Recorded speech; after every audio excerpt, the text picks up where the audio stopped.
Hello and welcome everyone. My name is Slegaitis-Smith and this is a channel where we like to talk about writing, learning, and creating. Today is a writing-based video where we are going to talk a little bit about some dramatic irony.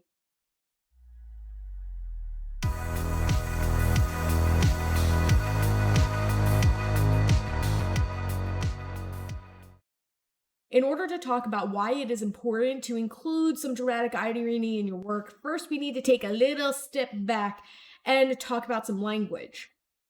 So, teacher fun fact of the day, one of the things that you have to be concerned about is the fact that language is content area specific, as we call it, where there are certain parts of vocabulary that are very specific to certain types of content areas, such as math, science, and English language arts. And so dramatic irony is in that category of content-specific language.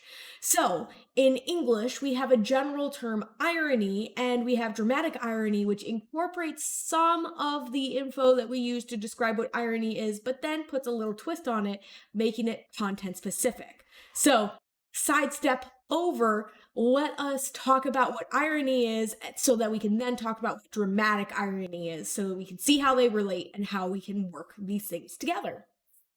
So in the most general definition of irony, it essentially is meaning that the opposite of what is expected to happen is what happens, whether you're doing it in a linguistic type area where you're saying something and you end up saying something that people don't expect, or you're doing something and the situation ends up being something that people don't expect. It is irony to have these kind of conflicts of expectation versus reality. And then dramatic irony takes it just one step further by making it specific to a thing that the audience is aware of, that the characters inside the story are not aware of.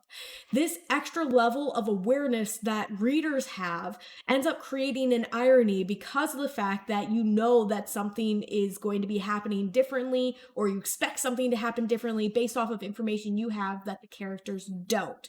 Think about any scary movie you've probably ever watched where you're like, don't go in that room, that's what the killer is, goodness. That is part of dramatic irony, where you are aware that the killer is in that room, maybe because you've got to see a scene where the killer was in that room, and the characters have no idea that they're there. Or they're just making the stereotypical weird decisions that people in horror films tend to make that no one knows why they do it, because it just doesn't make sense. So when you are building the dramatic irony into your stories, there are several different ways you can do it, several different ways you can apply it, and a couple reasons why you might be interested in using it. So let's talk about the whys first. The main reason why you want to include some dramatic irony in your story is for readers' interest. Having that bit of dramatic irony creates an emotional response within your reader that hooks them deeper in the story, even if it takes them a step too far to frustrating them. I recently had a beta reader give me something that I'm pretty sure only a writer could find as being a compliment, where they were like, I had to put your book down because the characters were frustrating me so much. In a good way. I don't want to give away plot points or talk too much about my own work in this particular video, but basically it was structured that way to frustrate the reader because they're like, why can't they figure out this thing? But the character doesn't have the context to understand or know the thing that the reader knows.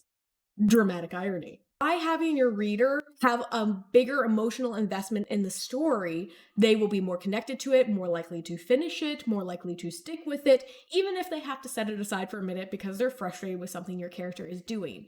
Creating that emotional investment is so key into making sure that your reader is going to be invested in your story. And there's so many different ways that you can do it, so many different ways that you can apply it, that there's no one shot, this is what's going to work every time. And because people are different, not everything is going to work for everybody. So dramatic irony very often can put the hooks into your reader to keep them in your story, but still not going to work with everyone. One of the things about giving advice about writing is that it is definitely a with a grain of salt type thing to try to give advice on, because it is an art form. There are some things that are key fundamentals to making it work, but then everything else just kind of everywhere, because not everything is going to work for every writer, for every platform, or for every reader. So you just kind of have to mess around with things. And let's mess around with dramatic irony. So, hard way to write, but an easier way to include some dramatic irony is to have multiple points of perspective in your story. Whether this is something that you do where each chapter is a different character's perspective, like not the whole thing, like, bouncing back and forth between characters. You get what I mean. So, you are going into different perspectives of different characters. It makes it really easy to build in the dramatic irony, because it will be really easy for one character to know something that another character doesn't, and the reader gets the whole picture, so they are able to know so much more about the situation than either of those characters individually. And so it's going to take those characters longer to piece together things than it will take your reader to piece together things, and that will build that tension that dramatic irony can bring. However, that is not one of the easiest forms to write in, and there's a lot of different caveats that you have to worry about if you're going to write a multiple POV type story.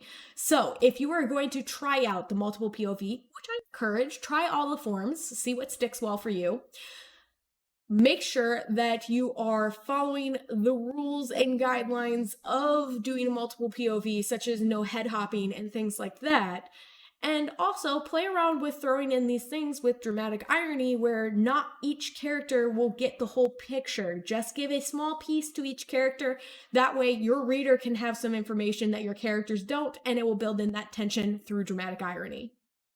A great example of multiple POV use of dramatic irony comes from a book that I am currently reading, which is Children of Blood and Bone by Tomi Adeyemi.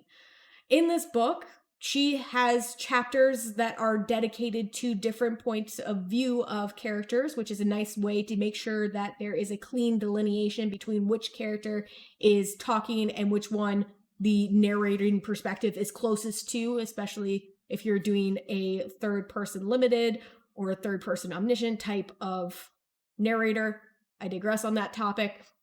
The way that she uses dramatic irony is in the pursuit and pursuer.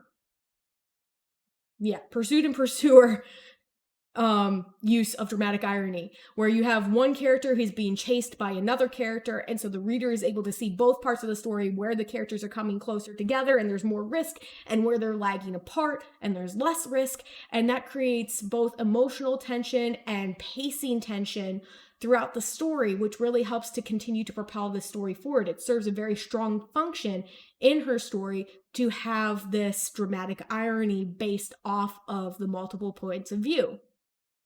You can also apply this in a very genre-specific way, like how I was mentioning earlier about how in the thriller you have that dramatic tension because you know where the killer is, or you're able to guess from the tropes of that genre. That is a good way that you can try to apply dramatic irony. Either using the tropes of your genre or finding a new way to apply them that works within that genre. In the thriller category, you have the person who is attacking people, or the creature that's attacking people, and the potential victims. Maybe in a mystery context, you have the perspective of a victim and the person who is trying to solve the crime, where you're able to see all the little breadcrumbs that this person who's the victim is leaving behind to try to help themselves get saved. And you see the person searching after them, missing those key details. That could be a great way to incorporate it. The example that I gave of Children of Blood and Bone is a fantasy example where there is a magic system involved in some of that pursuit that is happening, where they're actually able to, the two characters who are in conflict with each other are able to meet in this magical realm called a dreamscape, where it's not like in the waking world, hence the word dream. And they're able to like give each other hints and clues accidentally about what's going on. So really cool, read it. But that's another example that is very genre specific. You couldn't do a fantasy form in a romance form unless it's a fantasy romance. But you get my meaning. There are certain things that can be applied specifically to genres that you can build that dramatic irony into, that can lend to your story to help strengthen it, to help build that emotional tension for your reader. Another way that you can apply dramatic irony could be through the form of narration that you choose for your story. So you are going to have to pay close attention to what form of narration you're using to see how you can apply this well. But you can use the narrator's voice in your story to drop little hints for your reader that the characters would not necessarily know because the narrator isn't in their head, they're in the reader's head. Things like ways that you describe the scenery or actual like little hints. It really depends on how you're choosing to apply it to your own work and what narrating perspective you do. So for instance, if you're doing an omniscient point of view for your narrator, then you're going to be able to give your readers a lot more details than you would if you were in a first person perspective. So depending on which form of narrator you choose, you can drop those hints in to give that dramatic irony to your story that can make it more interesting for your reader, but still not be like just dropping the information in their lap. It will be like little sprinkles, just little sprinkles along the way throughout your narration, paying close attention to how you're applying that narrator to make sure you're not accidentally like switching narration voices.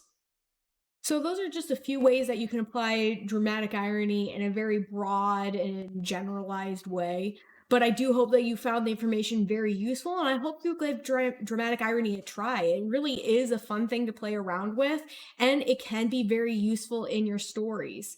Try all the different forms, try it in different genres, try it with different narrators. It's all about experimentation, learning what works for you, learning what works for your work in progress, and then moving on and improving from there. That's going to wrap us up for today. If you would like me to get more specific and nitty-gritty on the topic of dramatic irony, honestly, I have a lot of fun with this one, so I would love to continue to create more videos on this topic. So leave a comment in the comment section about things that you're specifically curious about with dramatic irony. Give a like to this video so that I know that you did like it. That's kind of what that's there for. If you liked hanging out with me, how about considering hitting that subscribe button? I mean, we're a small community, but we're growing, and I would love to have you be a part of it. Other than that, have a great one. Until the next one.